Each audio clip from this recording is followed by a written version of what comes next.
Okay. हाँ,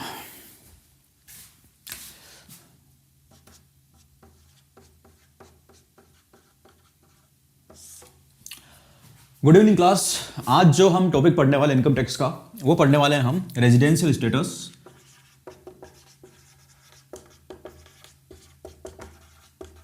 and scope of total income.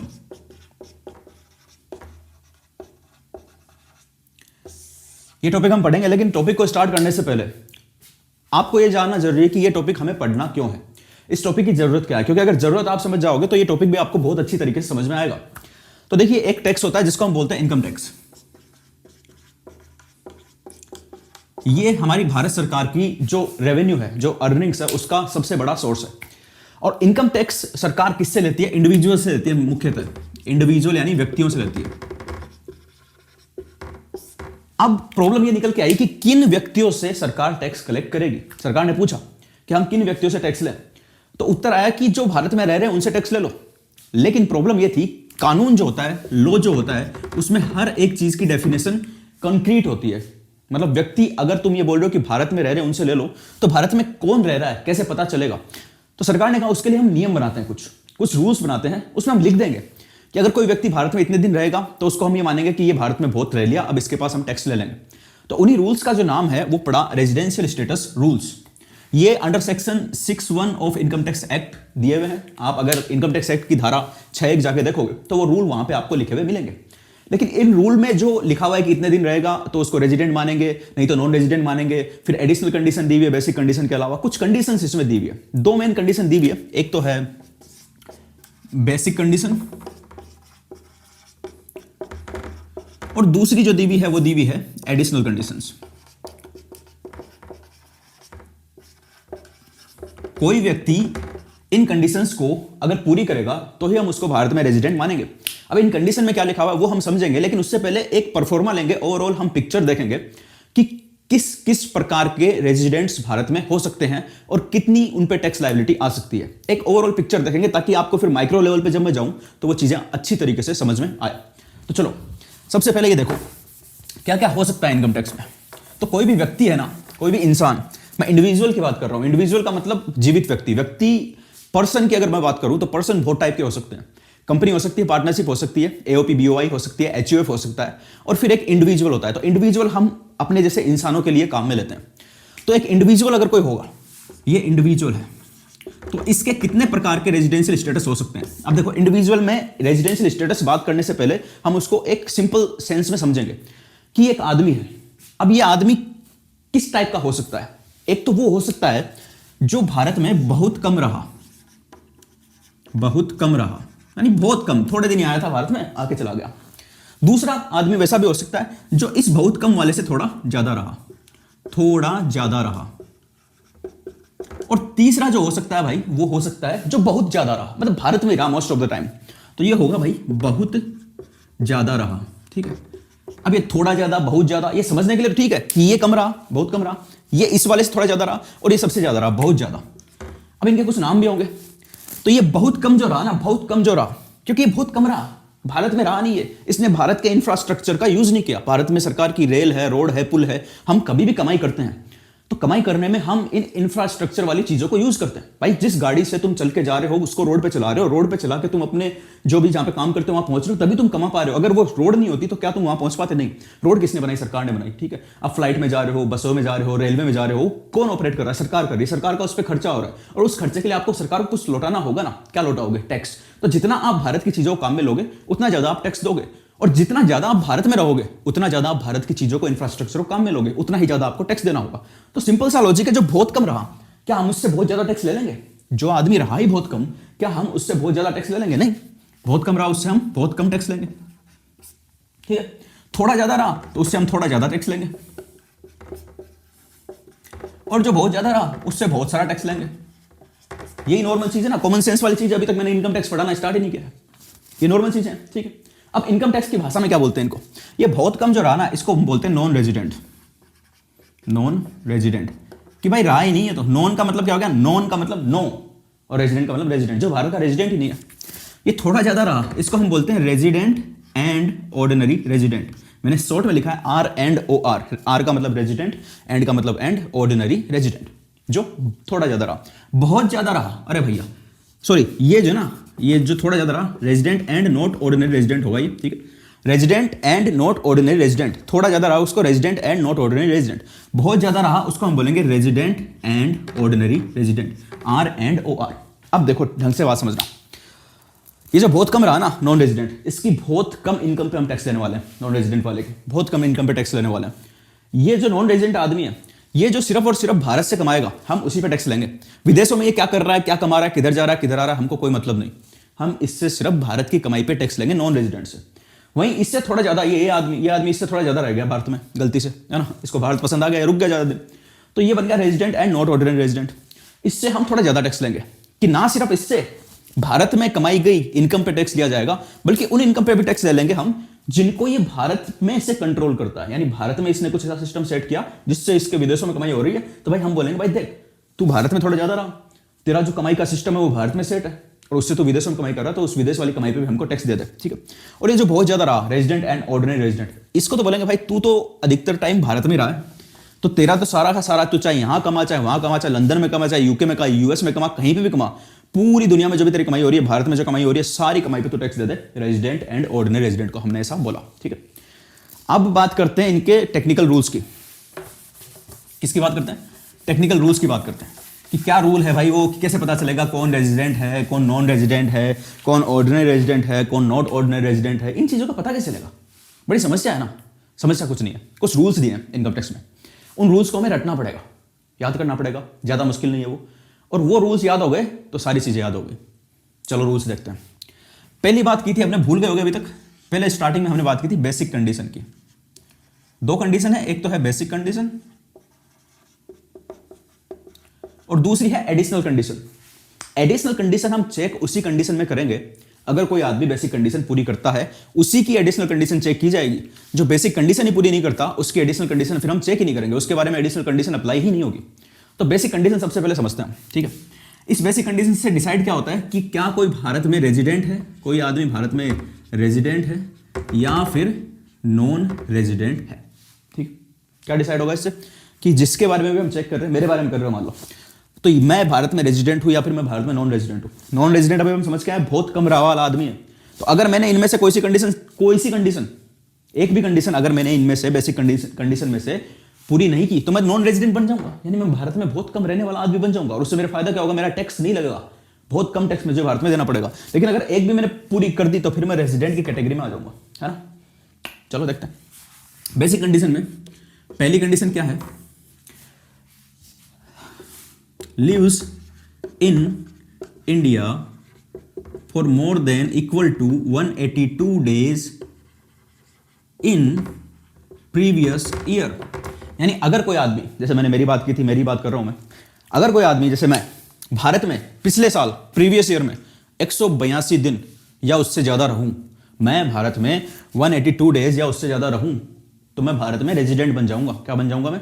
Resident बन जाऊंगा 182 दिन प्रीवियस ईयर में, ठीक है। दूसरी कंडीशन, दोनों कंडीशन के बीच में और लगा हुआ है, ध्यान रखना, और कि भाई मैं ये वाली कंडीशन पूरी नहीं करता, पहली वाली कंडीशन मैंने पूरी नहीं की कि मैं 182 डेज भारत में नहीं रहा, 182 दिन मैं भारत में नहीं रहा। लेकिन भारत सरकार बहुत चालू है। भारत सरकार ने सोचा कि यार अगर कोई आदमी 182 दिन नहीं रहेगा और अगर हमने एक ही कंडीशन रखी तो फिर वो तो नॉन रेजिडेंट बन जाएगा, और नॉन रेजिडेंट अगर बन गया तो वो टैक्स बहुत कम देगा। अब सरकार को चाहिए क्या? टैक्स। सरकार को क्या चाहिए? पैसा चाहिए सरकार को। सरकार पैसा छोड़ना नहीं चाहती अपना किसी भी कंडीशन में। तो सरकार ने बोला भाई एक कंडीशन से दिल नहीं भरता, दूसरी कंडीशन देंगे तुझे दोबारा, टंटनाटन टंटन तारा। तो दूसरी कंडीशन क्या दी सरकार ने? सरकार ने बोला कि भाई चलो 182 दिन नहीं रहते प्रीवियस ईयर में, कोई दिक्कत नहीं है। अगर तुम प्रीवियस ईयर में 60 दिन या उससे ज्यादा रहते हो, 60 डेज और मोर, ठीक है। प्रीवियस ईयर में 60 दिन, 60 2 महीने में 60 डेज पूरे हो जाते हैं। अगर तुम प्रीवियस ईयर में 60 दिन या उससे ज्यादा रहते हो एंड प्लस प्रीवियस ईयर से पूर्व के पिछले 4 ईयर्स में, 4 ईयर्स में कुल मिला के 365 डेज या मोर भारत में अगर तुम रहते हो, ये दोनों एक साथ है कंडीशन। देखो ये दूसरी कंडीशन में दो चीजें जुड़ी हुई है। प्रीवियस ईयर में 60 दिन या उससे ज्यादा भारत में रहते हो और एंड प्रीवियस ईयर से पिछले 4 वर्षों में 365 दिन या उससे अधिक भारत में रहते हो, अगर ये पूरी कर दी तो भी तुम्हें रेजिडेंट मान लिया जाएगा। ये उन लोगों को पकड़ने के लिए कंडीशन बनाई गई जो प्रीवियस ईयर में तो कम रहे हैं। मान लो प्रीवियस ईयर में तो 182 दिन नहीं रहे, लेकिन भाई प्रीवियस ईयर से पूर्व के 4 वर्षों में 365 दिन वो भारत में रहे। ये आदमी 4 साल में, पिछले 4 साल में 365 दिन से ज्यादा भारत में रहा है, यानी भारत में तो ये रह रहा है, लेकिन पिछले साल ही ये 182 दिन से कम रहा था। तो हम देखेंगे भाई पिछले साल तुम 60 दिन भी रहे ना, और पिछले साल से पहले के 4 सालों में अगर तुम 365 दिन या उससे अधिक भारत में रहे तो फिर तुमको भी हम रेजिडेंट मान लेंगे बुआ, तुमको भी नहीं छोड़ेंगे, तुम्हारा भी टैक्स हम ले लेंगे। अब ये होता क्या है, प्रीवियस ईयर से पहले के 4 साल देखो, जैसे अभी की बात करूं मैं तो अभी जो असेसमेंट ईयर चल रहा है वो चल रहा है 2025-26। 31 मार्च 2026 को हमारा असेसमेंट ईयर कंप्लीट होने वाला है, और ये 25-26 असेसमेंट ईयर है, ठीक है। तो इस असेसमेंट ईयर का प्रीवियस ईयर कौन सा हो जाएगा, जस्ट पहले वाला ईयर, तो कौन सा हो जाएगा वो 24-25, ये हमारा प्रीवियस ईयर हो गया। तो हम बोल रहे हैं कि इस 24-25 में तो वो 60 दिन रहे, 24-25 में तो वो 60 दिन रहे, और इस 24-25 से पहले के 4 सालों में 1, 2, 3, 4, तो ये 24 है तो ये 23 हो गया, ये 22 हो गया, ये 21 हो गया, और ये 20 हो गया, ठीक है। तो यहाँ पे 21 लगा देंगे, यहाँ 22 लगा देंगे, यहाँ 23 लगा देंगे, और यहाँ पे 24 लगा देंगे। तो इन 4 साल का मिला के अगर वो व्यक्ति 365 दिन या उससे ज़्यादा भारत में है और इस साल में 60 दिन भारत में है, तो उसको भी हम रेजिडेंट मान लेंगे। क्या मान लेंगे हम उसको? रेजिडेंट मान लेंगे। अच्छा, दोनों कंडीशन नोट करेंगे, जल्दी से स्क्रीनशॉट लेंगे, जो भी करना है वो करेंगे फटाफट से। कर रहे हो? कर रहे हो क्या? फटाफट से ले लो इसको। बेसिक कंडीशन में 2 कंडीशन है। First, lives in India more than equal to 182 days in previous year, और सेकंड कंडीशन, प्रीवियस ईयर में रहता है वो 60 दिन से ज्यादा भारत में, और प्रीवियस ईयर से पूर्व के 4 सालों में 365 दिन या उससे अधिक भारत में रहता है। कंडीशन मैंने समझा दी कैसे देखी जाती है, और ये दोनों कंडीशन है बेसिक। इनमें से एक भी कंडीशन अगर कोई पूरी करता है तो उसको हम क्या मान लेंगे? उसको हम मान लेंगे रेजिडेंट। नोट करो।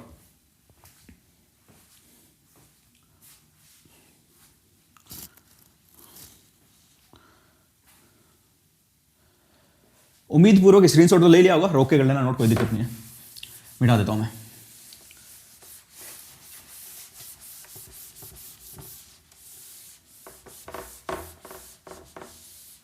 ये हेडिंग भी मिटा दूं, सारी जगह मिल जाए मेरे को, ठीक है। अब मित्रों, प्यारे भाइयों बहनों, एडिशनल कंडीशन देख लेते हैं अपन, लेकिन उसको देखने से पहले कुछ एक चीजें हमें देखनी होगी। क्या? कि मैंने बेसिक कंडीशन बताई थी।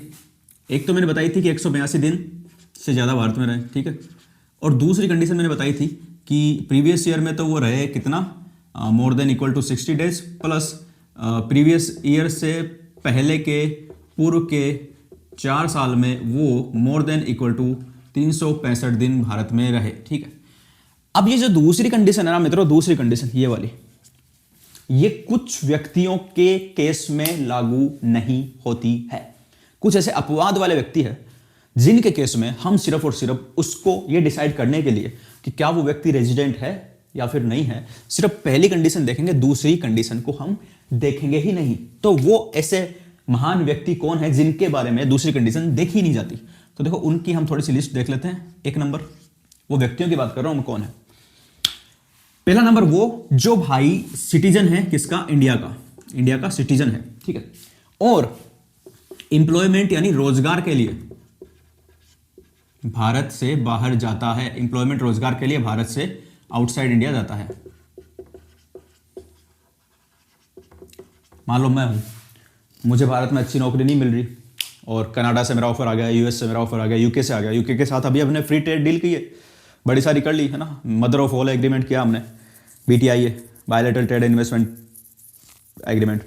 तो वो करके मान लो मैं चला गया यूके में। अब मैं यूके में जा रहा हूँ इस साल, ठीक है, अभी जा रहा हूँ इस साल यूके में, और मैं मान लो 2 महीने भारत में रहा, 3 महीने 4 महीने रहा भारत में, और अभी मैं यूके के लिए जा रहा हूँ।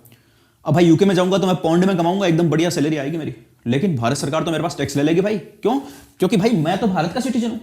आज मैं यूके जा रहा हूं, आज से पहले तो मैं हमेशा से भारत में रहा हूं, और क्योंकि आज मैं 3 महीने बाद जा रहा हूं तो 60 दिन वाली कंडीशन ही पूरी कर दी मैंने। और पिछली तो देखनी क्या भाई, पिछले साल तो मैं हर साल ही भारत में था, पूरे साल ही था, तो 4 साल में 365 दिन भी पूरे हो जाएंगे मेरे। तो मैं जो पाउंड में सैलरी कमाऊंगा उसका बहुत मेजर पार्ट तो भारत सरकार ले जाएगी। तो सरकार ने बोला चलो तुमको छूट देते हैं बेटा, एक तो तुम अपने घर को छोड़ के जा रहे हो, बेचारा इतना दुखी है ना, अपने घर को छोड़ के विदेश में जा रहा है कमाने के लिए। कौन जाना चाहता है? कोई नहीं जाना चाहता, पेट पाप के जाना पड़ता है। तो सरकार ने सोचा बेचारे का पेट पापी जा रहा है, तो हम भाई इस पे इतना बर्डन नहीं डालेंगे, इतना लोड नहीं डालेंगे, सेकंड कंडीशन इसकी माफ कर देते हैं कि भाई तुम अगर फर्स्ट कंडीशन ही पूरी करोगे ना तभी तुम भारत में रेजिडेंट माने जाओगे, अदरवाइज नहीं माने जाओगे।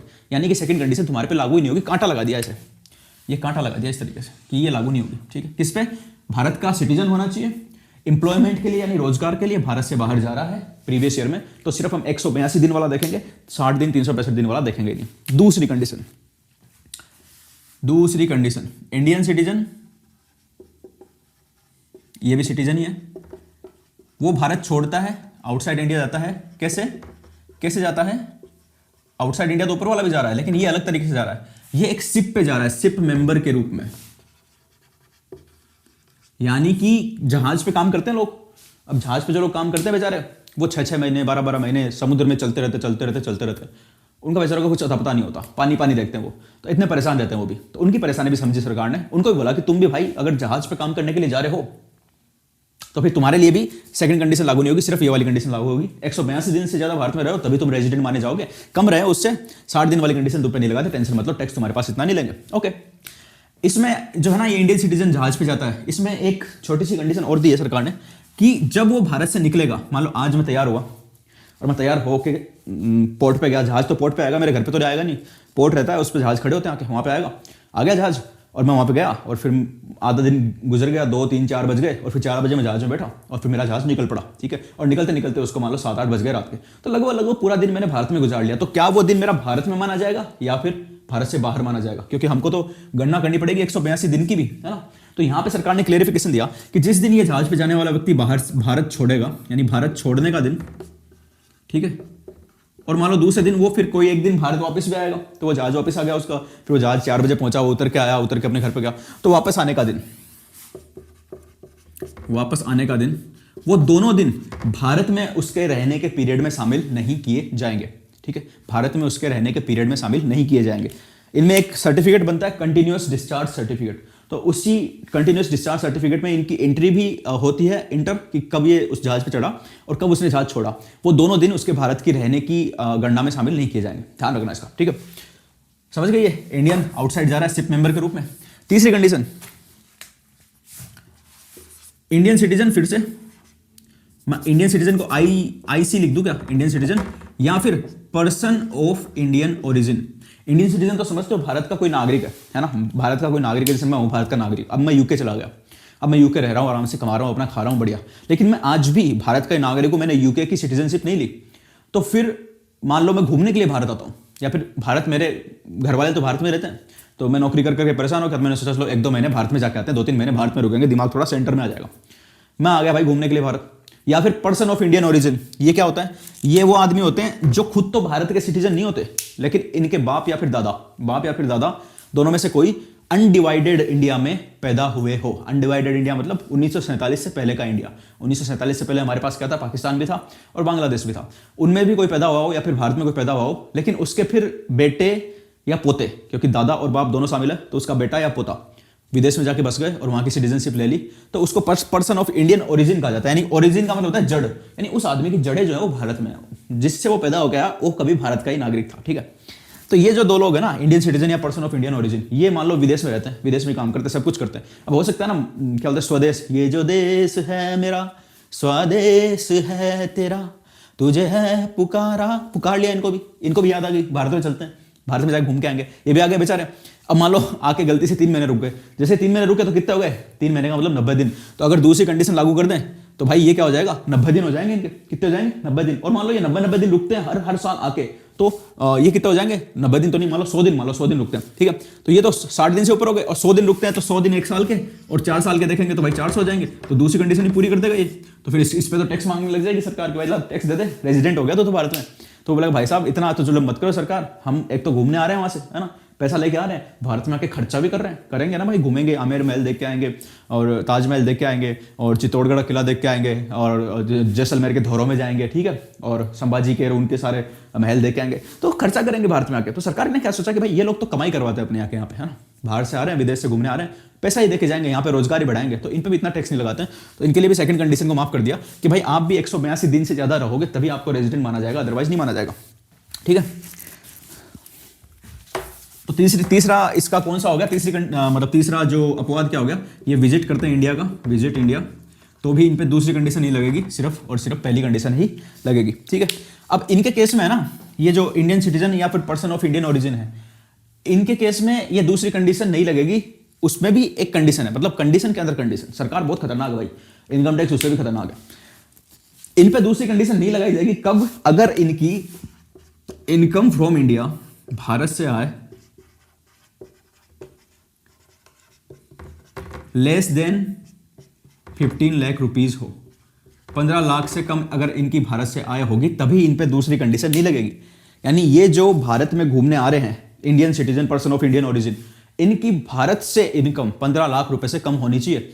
अगर गलती से इन लोगों की भारत से इनकम 15 लाख रुपए से ज्यादा है, तो फिर ये दूसरी कंडीशन नहीं लगेगी, लेकिन इस दूसरी कंडीशन की जगह एक और नई मॉडिफाइड कंडीशन इन पे लगाई जाएगी, है ना, वो हम देखेंगे, या फिर अभी देख लेते हैं। चलो, अगर इनकी इनकम 15 लाख से कम है, तब तो ये कंडीशन लगेगी नहीं, सिर्फ 182 डेज वाली कंडीशन लगेगी। अगर ये सिर्फ तीसरे कंडीशन के लिए बोल रहा हूं मैं, इंडियन सिटीजन और person of Indian origin Bharat घूमने आता है, भारत से बाहर जो रह रहा है, भारत से बाहर काम कर रहा है, वो भारत घूमने आता है या फिर किसी भी काम से आता है, विजिट करने आता है भारत में, तो उस पर दूसरी कंडीशन नहीं लगाएंगे अगर उसकी इनकम 15 लाख से कम है तो। लेकिन अगर उसकी इनकम 15 लाख से ज्यादा है तो क्या करेंगे, तो फिर ये जो दूसरी कंडीशन है ना, इसमें जो ये 60 दिन था ना, 60 दिन, इसको हम 120 डेज कर देंगे। यानी भाई, अगर तुम भारत से घूमने आ रहे हो और तुम्हारी भारत में 15 लाख से ज्यादा की इनकम है, तो फिर हम एक कंडीशन और देखेंगे, 182 दिन वाली तो देखेंगे ही देखेंगे, उसके साथ में एक और कंडीशन देखेंगे कि अगर तुम भारत में 120 डेज रहे, 120 दिन रहे, 120 दिन या उससे ज्यादा रहे प्रीवियस ईयर में, और प्रीवियस ईयर से पहले के 4 वर्षों में 365 दिन या उससे अधिक भारत में रहे, तो भी तुम निवासी मान लिए जाओगे, रेजिडेंट भारत में मान लिए जाओगे। अच्छा, बढ़िया, ठीक है। उतारना चाहोगे? उतार लो, स्क्रीनशॉट ले लो, उतारोगे क्या यार, छोड़ो, स्क्रीनशॉट आजकल फट होता है, एकदम रोको और स्क्रीनशॉट लो। हो गई भाई, ये मैंने कर दिया क्या? ये सारे हो गए ना कंडीशन? हाँ चलो, अपवाद भी हमने देख लिए और बेसिक कंडीशन भी हमने देख ली। अब हम एडिशनल कंडीशन की ओर अग्रसर होते हैं, एडिशनल कंडीशन की ओर बढ़ जाते हैं हम। चलो, एडिशनल कंडीशन मेरे प्यारे मित्रों, एडिशनल कंडीशन क्या होती है? एडिशनल कंडीशन, एडिशनल कंडीशन, ये लो भाई, एडिशनल कंडीशन। मैंने बताया बेसिक कंडीशन हम देखेंगे, 2 बेसिक कंडीशन इतनी देर से उस पर माथापड़ी कर रहे थे, वो पूरी करेगा कोई अगर व्यक्ति, तो ही उसकी एडिशनल कंडीशन चेक की जाएगी, अदरवाइज चेक ही नहीं की जाएगी। यानी जो आदमी बेसिक कंडीशन पूरी नहीं करता है, क्या हम उसकी एडिशनल कंडीशन चेक करेंगे? नहीं। और जो पूरी करता है उसकी करेंगे? हाँ। क्यों करेंगे? क्योंकि मैंने जो बताया था स्टार्टिंग में कि एक तो बहुत कम रहा, एक थोड़ा ज्यादा रहा, एक उस सबसे ज्यादा रहा, तो वो उनके नाम क्या बताए थे मैंने? एक का तो मैंने नॉन रेजिडेंट बताया था, एक का मैंने बताया था resident and not ordinary resident, और एक का मैंने बताया था resident and ordinary resident. Non resident तो वो हो गया जिसने बेसिक कंडीशन ही पूरी नहीं की, इस अभागे आदमी ने बेसिक कंडीशन ही पूरी नहीं की, तो इस पे तो सबसे कम टैक्स लगेगा। बेसिक कंडीशन हम ऑलरेडी देख के आ गए। लेकिन जिन भाग्यवान लोगों ने बेसिक कंडीशन को पूरी कर दिया, तो फिर उनको चेक करने के लिए कि क्या वो resident and not ordinary resident है या फिर वो रेजिडेंट एंड ऑर्डिनरी रेजिडेंट है, ये कैसे पता चलेगा? वो एडिशनल कंडीशन से पता चलेगा। जो व्यक्ति एडिशनल कंडीशन को पूरी कर देगा, क्या है कंडीशन वो देख लेंगे, पहले समझ लो क्या मतलब, क्या इसका काम क्या आती है। ये चेक करने का काम आती है कि जो रेजिडेंट है वो resident and not ordinary resident है या फिर रेजिडेंट एंड ऑर्डिनरी रेजिडेंट है। तो जो व्यक्ति इन दोनों एडिशनल कंडीशन को, 2 कंडीशन आएगी इसमें, एक दो, दोनों एडिशनल कंडीशन को एक साथ पूरी कर देता है, इसमें और नहीं लगा हुआ है। बेसिक कंडीशन जब हम पढ़ रहे थे तो मैंने लिखा था पहली कंडीशन ये है और दूसरी कंडीशन ये है, या तो ये पूरी कर दो या ये कर दो, लेकिन यहां पे और नहीं लगा हुआ आएगा, यहां पे एंड लिखा हुआ आएगा। एंड यानी पहली कंडीशन भी पूरी करनी होगी और दूसरी कंडीशन भी पूरी करनी होगी। अगर दोनों कंडीशन पूरी कर दोगे तब तो तुम रेजिडेंट एंड ऑर्डिनरी रेजिडेंट बन जाओगे। अगर एक भी पूरी नहीं की या फिर दोनों ही पूरी नहीं की तो फिर resident and not ordinary resident तुम बन जाओगे। तो चलो देखते हैं कंडीशन कौन कौन सी है फटाफट से। फर्स्ट कंडीशन, in 7 years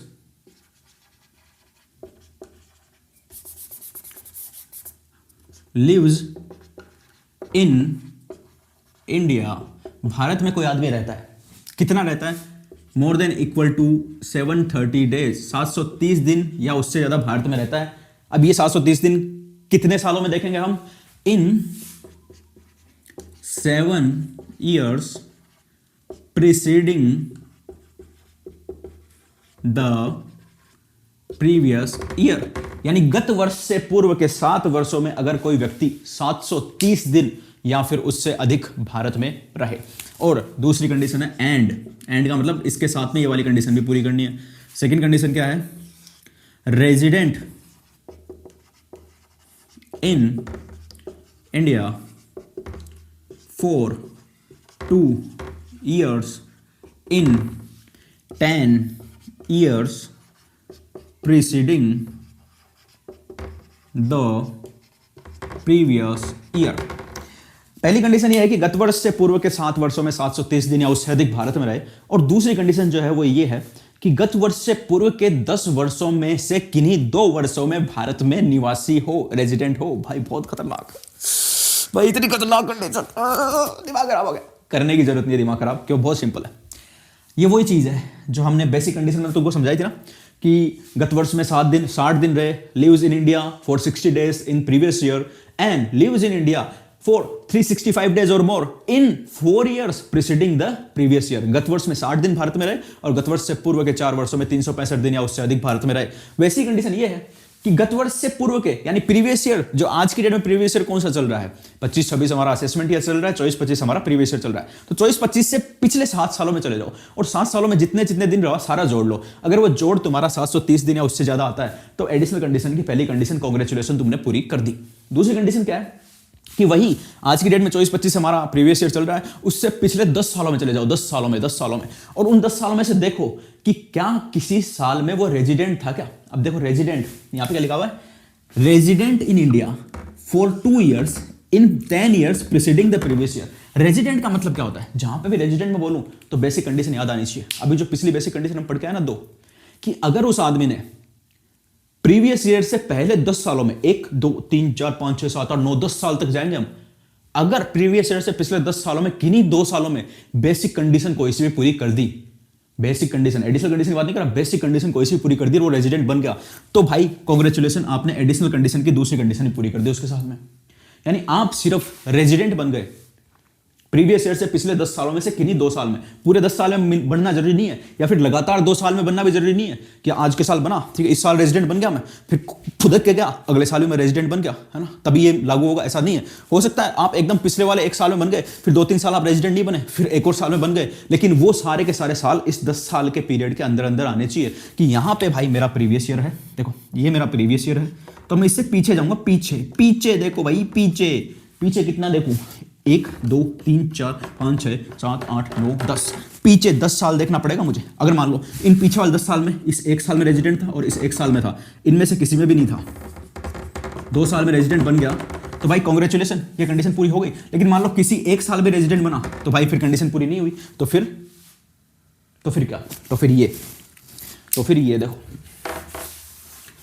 सिर्फ वो आदमी, सिर्फ वो व्यक्ति जो इन दोनों कंडीशन को एक साथ पूरा करेगा, इस वाली को भी 730 दिन वाली को भी और इस 2 साल रेजिडेंट होने वाली को भी, अगर दोनों को आदमी ने पूरी कर दिया यस, तो फिर कांग्रेचुलेशन, तुम बन गए रेजिडेंट एंड ऑर्डिनरी रेजिडेंट।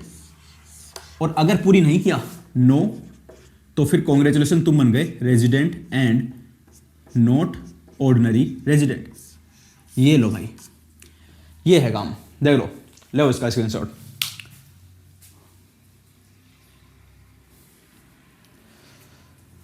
हाँ, अब मैं जल्दी से इसका एक वो रिकैप कर देता हूँ, है ना, सारी एक साथ ले लेता हूँ मैं, मतलब जो भी चीज़ मैंने पढ़ाई थी वो सारी की सारी बेसिक कंडीशन, एडिशनल कंडीशन, ये वो सब कुछ करेंगे हम।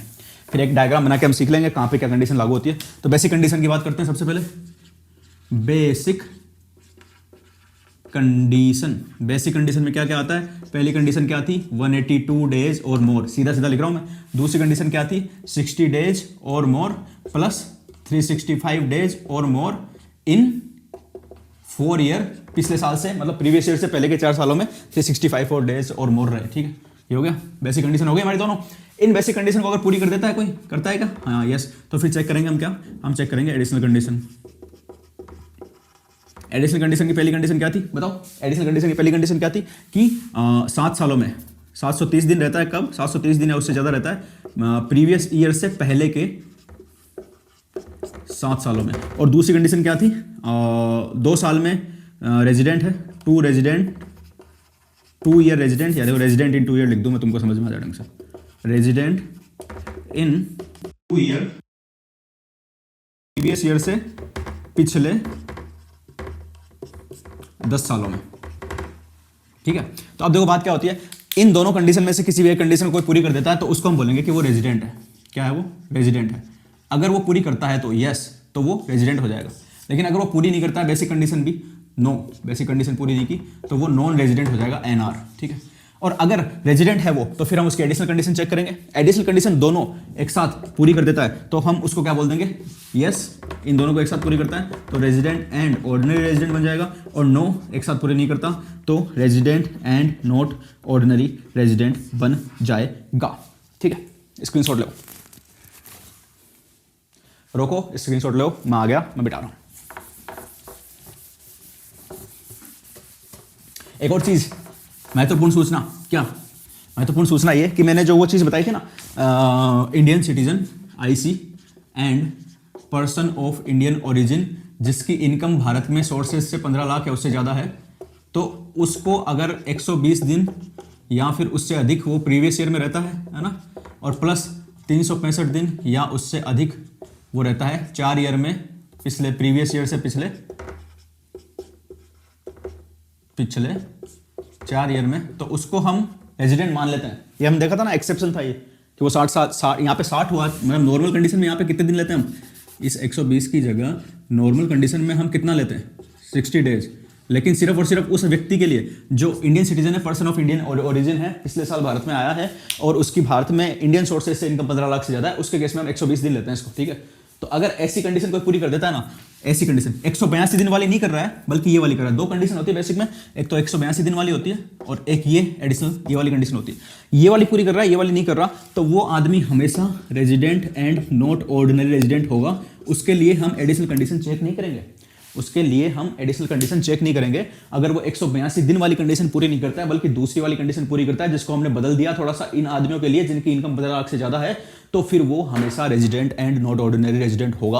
वो उसके लिए एडिशनल कंडीशन कभी चेक ही नहीं की जाएगी, वो रेजिडेंट एंड ऑर्डिनरी रेजिडेंट कभी भी नहीं होगा।